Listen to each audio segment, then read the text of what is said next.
So hello students, welcome to James Orbit. I hope everyone is fine. तो आज हम पढ़ेंगे अपना दूसरा टॉपिक पॉलिटिकल पार्टीज चैप्टर का, जो कि बेसिकली है हमारे पास काइंड्स ऑफ पॉलिटिकल पार्टीज, जिसमें हम दो तरीके की पॉलिटिकल पार्टीज देखेंगे, नेशनल पॉलिटिकल पार्टीज और स्टेट पॉलिटिकल पार्टीज। तो बच्चों, होता क्या है कि जितनी भी ये फेडरल डेमोक्रेटिक पॉलिटीज हैं, मतलब जितनी भी फेडरल कंट्रीज हैं, वहाँ पे बेसिकली दो तरीके की पार्टीज होती हैं। एक होती है जो नेशनल लेवल पे काम करे, जो नेशनल पॉलिटिकल पार्टीज होती हैं। बाकी होती हैं यूनिट्स की पॉलिटिकल पार्टीज, जिनको हम स्टेट्स कहते हैं, जिनको हम प्रोविंसेस कहते हैं। तो हर फेडरल कंट्री में ये ऐसी पार्टीज का स्ट्रक्चर देखने को मिलता है। तो इंडिया में भी सेम यही फॉलो होता है। इंडिया में हमने पहले पढ़ा भी था कि इंडिया में लगभग 750 से ऊपर पॉलिटिकल पार्टीज हैं, लेकिन सारी पॉलिटिकल पार्टीज को उतना रिकॉग्निशन नहीं मिला हुआ, या फिर हर पॉलिटिकल पार्टी जो है वो नेशनल पॉलिटिकल पार्टी नहीं है, हर पॉलिटिकल पार्टी जो है वो स्टेट पार्टी नहीं है। तो क्या होती है नेशनल पॉलिटिकल पार्टीज, क्या होती हैं स्टेट पॉलिटिकल पार्टीज, और कौन सी एक वो बॉडी है जो कि इन पार्टीज को रजिस्टर करती है, रिकॉग्नाइज करती है, वो आज हम देखेंगे। तो शुरुआत करते हैं हम इलेक्शन कमीशन से। तो इलेक्शन कमीशन क्या है? इलेक्शन कमीशन एक कॉन्स्टिट्यूशनल बॉडी है। सो मैंने इसे constitutional body, I mean that कि कॉन्स्टिट्यूशन जो है वो इसके स्ट्रक्चर को, इसके कंपोजिशन को और इसकी फंक्शनिंग को डिफाइन करता है, बताता है। तो इलेक्शन कमीशन वो बॉडी है जो कि इलेक्शंस को कंडक्ट कराती है, इलेक्शंस को सुपरवाइज करती है और रेगुलेट करती है। इसका और क्या काम है? इसका काम है कि ये जो भी पॉलिटिकल पार्टी बनी है उसको रजिस्टर करती है, और ये हर पार्टी को, जितनी भी पॉलिटिकल पार्टीज हैं वो जो उसके पास रजिस्टर होने को आई हैं, उनको स्पेशली, उनको इक्वली ट्रीट करती है, किसी को स्पेशल ट्रीटमेंट नहीं देती। लेकिन जो रिकॉग्नाइज पॉलिटिकल पार्टीज होती हैं, जिनको रिकॉग्नाइज कर लिया जाता है, उनके लिए कुछ स्पेशल ट्रीटमेंट है। वो क्या? कि उन पार्टीज को कुछ सिंबल्स अलॉट कर दी जाती हैं, special symbol, unique symbols allot कर दिए जाते हैं, जिससे कि उस पार्टी की आइडेंटिफिकेशन हो सके, जिससे कि कैंडिडेट्स अगर इलेक्शन लड़ रहे हैं तो वो उस पार्टी के सिंबल को यूज कर सकें। और जो प्रिविलेज, जो ये फैसिलिटीज जिन पॉलिटिकल पार्टीज को मिलती हैं, उन पॉलिटिकल पार्टीज को हम कहते हैं रिकॉग्नाइज्ड पॉलिटिकल पार्टीज। अब रिकॉग्नाइज्ड पॉलिटिकल पार्टीज हमारे पास दो तरीके की हैं, एक है नेशनल पॉलिटिकल पार्टी और एक है स्टेट पॉलिटिकल पार्टी। तो क्या होती है? तो इलेक्शन कमीशन ने जो है वो क्राइटेरिया बता रखा है, मतलब हमें कुछ रिक्वायरमेंट्स हैं जो कि अगर एक पॉलिटिकल पार्टी फुलफिल कर दे तो वो नेशनल पॉलिटिकल पार्टी हो जाएगी, और दूसरी फुलफिल कर दे तो वो स्टेट पॉलिटिकल पार्टी हो जाएगी। तो वो क्या रिक्वायरमेंट्स हैं? वो हैं कुछ प्रोपोर्शन ऑफ वोट्स और सीट्स की, इतने वोट्स मिलने हैं या इतनी सीट्स जीतने हैं, तो फिर हम जो तुम्हें रिकॉग्नाइज कर लेंगे। ये काम करती है इलेक्शन कमीशन। तो स्टेट पार्टी के लिए क्या क्राइटेरिया है? स्टेट पार्टी के लिए क्राइटेरिया है कि कोई भी political party at least 6% of the total votes, जितने भी वोट्स डले हैं उसके 6% जो है लेजिस्लेटिव असेंबली में, लेजिस्लेटिव असेंबली बताने की जरूरत नहीं है, लेजिस्लेटिव असेंबली है स्टेट लेजिस्लेचर, स्टेट लेजिस्लेचर का पार्ट है। तो स्टेट लेजिस्लेचर में जब इलेक्शन होते हैं तो लेजिस्लेटिव असेंबली में जितने भी वोट्स डले हैं उसका 6% वोट्स जो है उस पर्टिकुलर पॉलिटिकल पार्टी को मिलने चाहिए, और 2 सीट्स मिलनी चाहिए। ये दोनों क्राइटेरिया फुलफिल होते हैं तो एक पॉलिटिकल पार्टी को हम स्टेट पार्टी का दर्जा दे देते हैं। हम नहीं देते, इलेक्शन कमीशन दे देती है। तो क्या क्राइटेरिया है स्टेट पार्टी के लिए? कि 6% of total votes in legislative assembly plus 2 seats. ये काम पूरे हो गए, ये क्राइटेरिया फुलफिल हो गया, आप स्टेट पार्टी हो जाओगे। नेशनल पार्टी के लिए क्या है? नेशनल पार्टी के लिए भी वही है, लगभग कि 6% of the total votes in the Lok Sabha. Lok Sabha फिर मुझे यहाँ पे बताने की जरूरत नहीं है, ये पार्लियामेंट का लोअर हाउस है। पार्लियामेंट का लोअर हाउस है, 2 हाउस होते हैं हमारे पार्लियामेंट में, एक लोकसभा एक राज्यसभा। तो लोकसभा जो है वो लोअर हाउस है। तो 6% of the total vote Lok Sabha में, लोकसभा इलेक्शंस में, या असेंबली इलेक्शंस में, 4 स्टेट के 6% ऑफ टोटल वोट्स चाहिए मुझे, या तो लोकसभा के इलेक्शन में या 4 स्टेट्स के असेंबली इलेक्शन में, प्लस 4 सीट लोकसभा में। अगर ये क्राइटेरिया मेरा फुलफिल होता है तो मैं नेशनल पार्टी की तरह रिकॉग्नाइज हो जाऊंगा। तो पार्टीज को ये क्राइटेरिया फुलफिल करने हैं जिनसे कि उनको रिकॉग्निशन मिल सके। ये एग्जाम में पूछा जाता है कि क्या क्राइटेरिया है जो कि एक पॉलिटिकल पार्टी को फुलफिल करना है स्टेट पार्टी बनने के लिए, या फिर क्या क्राइटेरिया है जो कि एक पॉलिटिकल पार्टी को फुलफिल करना है नेशनल पॉलिटिकल पार्टी रिकॉग्नाइज होने के लिए। तो अब हम देखते हैं हमारे पास कितनी पॉलिटिकल पार्टीज हैं। तो नेशनल पॉलिटिकल पार्टीज हमारे पास 2018 तक 7 थी, लेकिन अभी फिलहाल अपडेटेड इंफॉर्मेशन जो है वो ये है कि 2020 में हमारे पास 8 पॉलिटिकल पार्टीज हैं, 8 नेशनल पॉलिटिकल पार्टीज हैं। एक पार्टी जो है वो 2019 में उसको रिकॉग्निशन मिला है, जो कि है नेशनल पीपल्स पार्टी। तो शुरुआत करते हैं हम अपनी 7 पॉलिटिकल पार्टीज जो कि रिकॉग्नाइज की जा चुकी हैं as a national political party. तो पहली आती है इसमें इंडियन नेशनल कांग्रेस, हाथ का सिंबल हमने सुना भी है नाम बहुत बार। ये बहुत काफी पुरानी पार्टी है, ये प्री इंडिपेंडेंस के टाइम की पार्टी है। 1885 में ये फॉर्म हुई थी। इसका जो मेजर रोल है वो नेशनल और स्टेट लेवल पे इंडिपेंडेंस के दौरान ही रहा है कि इंडिपेंडेंस लेना, इंडिपेंडेंस मूवमेंट, स्ट्रगल्स मूवमेंट। तो इसमें जो बड़े बड़े लीडर्स जैसे जवाहरलाल नेहरू जो थे वो इसका पार्ट थे। उनका एक विजन था कि भाई इंडिया को जो है वो मॉडर्न, सेक्युलर और डेमोक्रेटिक रिपब्लिक बनाएंगे, जिसमें कि हमारे हाथ में ही हमारी पावर हो, हम किसी और से गवर्न ना हो, हम ब्रिटिश कॉलोनी ना रहें और हम इंडिपेंडेंट सॉवरेन बन के रहें। तो ये है इंडियन नेशनल कांग्रेस, जो कि 2014 में यूपीए अलायंस में जीती थी और 2019 तक रही थी। अब आती है ऑल इंडिया तृणमूल कांग्रेस। ये जो है 1 जनवरी 1998 में बनी थी under the leadership of Mamata Banerjee. ये पार्टी है जिसको कि रिकॉग्निशन मिला था as a national political party in 2016। इसका जो सिंबल है वो फ्लावर एंड ग्रास है। इसकी जो आइडियोलॉजी है वो बेस करती है सेक्युलरिज्म पर और फेडरलिज्म पर।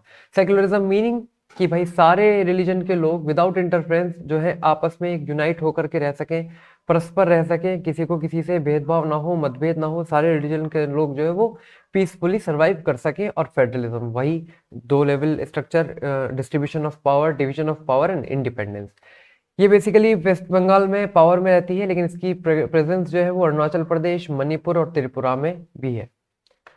थर्ड हमारे पास आती है Bharatiya Janata party. Currently ruling party है हमारे पास। ये रूलिंग पार्टी है अभी फिलहाल 2019 से।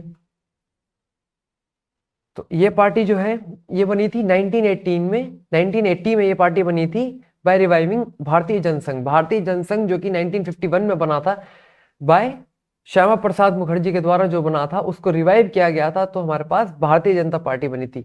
इस पार्टी की क्या आइडियोलॉजी है, क्या कमिटमेंट्स है, तो ये चाहती है कि एक स्ट्रॉन्ग एंड मॉडर्न इंडिया बने, लेकिन किस बेसिस पे? एंशियंट कल्चर एंड वैल्यू, जो हमारे पुराने कल्चर्स हैं, जो हमारी पुरानी वैल्यूज हैं, उनको ना छोड़ा जाए और उनको फॉलो करते हुए हम एक मॉडर्न और स्ट्रॉन्ग इंडिया बनाएं। कल्चरल नेशनलिज्म जो है वो इसका इंपॉर्टेंट एलिमेंट है। क्वेश्चन काफी बार पूछा जाता है ये ऑब्जेक्टिव में कि कल्चरल नेशनलिज्म जो है वो किस पॉलिटिकल पार्टी का इंपॉर्टेंट एलिमेंट है। तो आंसर है Bharatiya Janata party. Cultural nationalism है कि हमारे पास शेयर्ड आइडेंटिटी, शेयर्ड कल्चर और शेयर्ड वैल्यूज जो हैं उनको ध्यान में रखते हुए हम भारत का, एक नए भारत का निर्माण करें, जिसमें कि हम अपनी आइडियोलॉजीज को भूलें ना, अपने कल्चर्स को भूलें ना और अपने ट्रेडिशंस को भूलें ना। यही है कल्चरल नेशनलिज्म, जिसको हम हिंदुत्व भी कहते हैं। इसी में ही इस पार्टी का नेशनहुड और पॉलिटिक्स जो है वो बसती है, चलती है। तो कल्चरल नेशनलिज्म जो है वो भारतीय जनता पार्टी का इंपॉर्टेंट एलिमेंट है। ये क्वेश्चन पूछा जाता है काफी बार। इस पार्टी की क्या क्या और कमिटमेंट्स हैं कि ये चाहती है कि full territorial and political integration of Jammu and Kashmir हो जाए। हमने बच्चों फेडरलिज्म में पढ़ा था कि कुछ यूनिट्स, कुछ स्टेट्स ऐसे होते हैं जिनको स्पेशल दर्जा प्राप्त किया गया होता है, जिनको कुछ स्पेशल स्टेटस दे रखा होता है। तो हमारे यहाँ जम्मू एंड कश्मीर का 2019 से पहले स्पेशल स्टेटस था। उसके पास अपना कॉन्स्टिट्यूशन था, उसके पास अपना फ्लैग था और बहुत सारे लॉज ऐसे थे जो कि इंडिया में एप्लीकेबल होते थे लेकिन जम्मू एंड कश्मीर में एप्लीकेबल नहीं होते थे। ये हमने पढ़ा था। लेकिन वो स्पेशल स्टेटस जो है वो एब्रोगेट हो गया है, यानी वो स्पेशल स्टेटस खत्म हो गया है 2019 में। 5 अगस्त 2019 को स्पेशल स्टेटस खत्म हो गया और ये काम हुआ किसके द्वारा?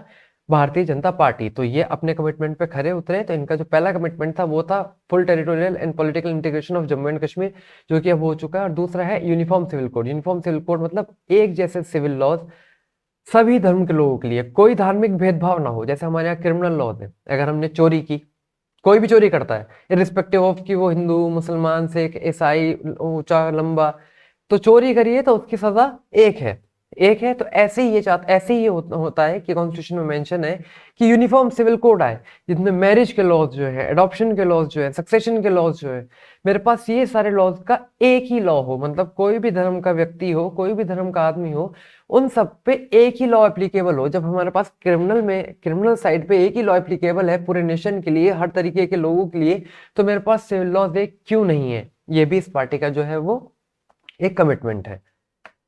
फिर आती है हमारे पास बहुजन समाज पार्टी। नाम भी हमने इसका सुना हुआ है। ये 1984 में बनी थी under the leadership of Kashiram. इस पार्टी का जो बेसिक कमिटमेंट है और इसका जो ऑब्जेक्टिव है वो है कि ये जो बहुजन समाज है, मतलब which includes the oppressed classes, Dalits हो गए, आदिवासी हो गए, अदर बैकवर्ड क्लासेस हो गई, रिलीजियस माइनॉरिटीज हो गई, इनको रिप्रेजेंट करना और इनको पावर में लाना। क्योंकि ये वो क्लासेस हैं जो कि बहुत समय तक इनको ऑप्रेस किया गया, इनको इक्वल राइट्स नहीं दिए गए, इनको इक्वल ट्रीटमेंट नहीं मिला, तो ये पार्टी जो है इनके इंटरेस्ट को रिप्रेजेंट करती है, इनके प्रमोशन के लिए, इनके अपलिफ्टमेंट के लिए, इनके एडवांसमेंट के लिए काम करती है। ये अपनी इंस्पिरेशन कहाँ से ड्रॉ करते हैं? ये अपनी इंस्पिरेशन ड्रॉ करते हैं बड़े बड़े लोगों से, जैसे साहू महाराज, महात्मा फुले, पेरियार रामास्वामी नायकर और बाबा साहेब अम्बेडकर। ये क्वेश्चन पूछा जाता है कि कौन वो लोग हैं, कौन वो लीडर्स हैं जिनके आइडियाज से, जिनकी टीचिंग से ये पार्टी जो है अपनी इंस्पिरेशन ड्रॉ करती है। तो ये कुछ नाम है जो हमें याद करने हैं: साहू महाराज, महात्मा फुले, पेरियार रामास्वामी नायकर एंड बाबा साहेब अम्बेडकर। वही मैंने इसका बता दिया है कि ये पार्टी खड़ी होती है किसके लिए? दलित के और ऑप्रेस्ड लोगों के इंटरेस्ट और वेलफेयर के लिए। इस पार्टी का जो बेस है वो उत्तर प्रदेश में है, लेकिन इसकी प्रेजेंस मध्य प्रदेश, छत्तीसगढ़, उत्तराखंड और दिल्ली एंड पंजाब में भी है। इसका नाम है बहुजन समाज पार्टी और इसका सिंबल है हाथी, एन एलिफेंट। फिर आती है हमारे पास communist party of India, Marxist, जिसको हम सीपीआईएम कहते हैं। ये बनी थी 1964 में। ये मार्क्सिज्म और लेनिनिज्म के प्रिंसिपल्स पे, आइडियाज पे बिलीव करती है, सोशलिज्म को सपोर्ट करती है। सोशलिज्म का सपोर्ट मतलब समाजवाद को सपोर्ट करती है। ये चाहती है कि लोगों में जो है वो इनइक्वालिटी ना हो, डिस्क्रिमिनेशन ना हो, वेल्थ का जो कंसंट्रेशन है, पैसे जो है, गरीब ऐसा ना हो कि गरीब गरीब होता जाए और अमीर अमीर होता जाए। तो उन आइडियाज को, उन प्रिंसिपल को बिलीव करती है। सेक्युलरिज्म में भी ये बिलीव करती है, डेमोक्रेसी को मानती है, और इंपीरियलिज्म और कम्युनलिज्म को ये अपोज करती है। इंपीरियलिज्म, कम्युनलिज्म मतलब वो फोर्सेस जो कि कम्युनिटी में, जो कि सोसाइटी में क्या करें, एक डिवीजन पैदा करें। इंपीरियलिज्म मतलब ब्रिटिश हमारे यहाँ आए, उन्होंने इंडिया को कॉलोनी बनाया, इंडिया को रूल किया, इंडिया की सॉवरेंटी को अंडरमाइन किया, हम काफी टाइम तक गुलामी में रहे। तो इन सब चीजों को, इन सब फोर्सेस को ये अपोज करते हैं। ये डेमोक्रेटिक इलेक्शंस को मानते हैं कि ये यूजफुल एंड हेल्पफुल मीन है जिससे कि हम सोशियो इकोनॉमिक जस्टिस इंडिया में पा सकते हैं। सोशियो इकोनॉमिक जस्टिस वही जस्टिस है जिससे कि लोगों में सोशल डिस्क्रिमिनेशन ना हो, इकोनॉमिक डिस्क्रिमिनेशन ना हो, सबके पास इक्वल वेल्थ रहे, कंसंट्रेशन ऑफ वेल्थ ना हो, और लोगों में आपस में जो है भेदभाव ना हो। तो ये भी यही चाहते हैं कि जो सोशियो इकोनॉमिक जस्टिस जो है वो किससे अचीव हो सकता है? डेमोक्रेटिक इलेक्शन से, स्ट्रॉन्ग डेमोक्रेसी से, और सेक्युलरिज्म और सोशलिज्म के आइडियाज से। इसकी स्ट्रॉन्ग सपोर्ट जो है बच्चों वो वेस्ट बंगाल में है, केरला में है और त्रिपुरा में है। इस पार्टी का नाम है communist party of India, Marxist, CPIM.